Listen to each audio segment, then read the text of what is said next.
Meus irmãos, a paz do Senhor, quero nesta oportunidade compartilhar com você um pensamento rápido sobre uma palavra que Paulo nos deixou em 2 Coríntios, capítulo de número 4, versículos 17 e 18, onde ele diz que a nossa leve e momentânea tribulação produzirá um peso eterno de glória.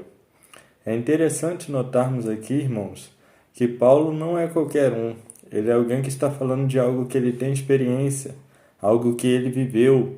Se você pegar esta carta, você vai ver que Paulo, ele fala que ele chegou até a desanimar da vida no início da carta, pelos perigos que ele enfrentou, pela tribulação, pelos problemas. Se você pegar o capítulo 11, versículo de número 23, você vai ver que Paulo, ele registra que ele sofreu naufrágios, sofreu 5 quarentenas de açoite menos uma, ele sofreu perigo tanto dos judeus quanto dos gentios, ele foi açoitado com varas, enfim, tantos perigos, naufrágios, mas nós vamos ver que Paulo, ele está agora zombando da cara da tribulação, ele está agora zombando dos problemas. Em que sentido?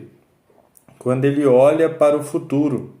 Porque ao olharmos para o presente, parece que não há mesmo uma saída, não há uma solução, não há um futuro, não há um segmento da vida. Mas quando Paulo olha para aquilo que Cristo reservou para ele, então ele consegue zombar do problema de hoje. Não quer dizer que o problema não doía, não quer dizer que aquilo que ele enfrentou não foi forte o suficiente contra ele. Tanto que, como eu já disse, ele mesmo disse que ele chegou a desistir da vida, ele chegou a crer que não havia mais saída, achou que já estava sentenciado à morte. Porém, quando agora no capítulo 4 ele começa a falar, detalhe, defendendo o seu apostolado, ele diz o seguinte: a nossa leve e momentânea tribulação. Olha só que expressão que Paulo usa. Depois de tantos perigos que ele enfrentou e ele registra, ele vai dizer que a tribulação dele é leve.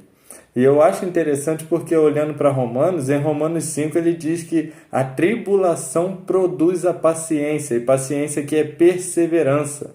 E no final ele termina com esperança, porque a tribulação ela vai resultar.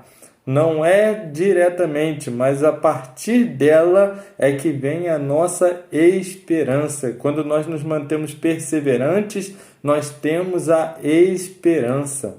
E eu olho para o escritor aos Hebreus e ele diz no capítulo 12, versículo 2: olhando para Jesus, autor e consumador da fé, que olhando para o gozo que lhe estava proposto, suportou a cruz, desprezando a afronta.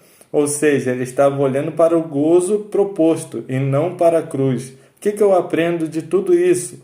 É que quando nós olhamos que há um futuro reservado por Cristo para nós, então nós podemos desprezar os problemas de hoje. Não quer dizer que não vai doer, não quer dizer que não vai ser difícil, que vai ser mole passar, não. Mas nós podemos fazer como Paulo, é leve e momentânea. Quando? Quando é comparado com aquilo que ele reservou para nós. E o que é leve e momentâneo como tribulação, ele diz, vai produzir um peso eterno de glória. Note aqui o contraste. A leveza da tribulação de agora com o peso da glória revelada futuramente. E ele vai dizer que é momentâneo.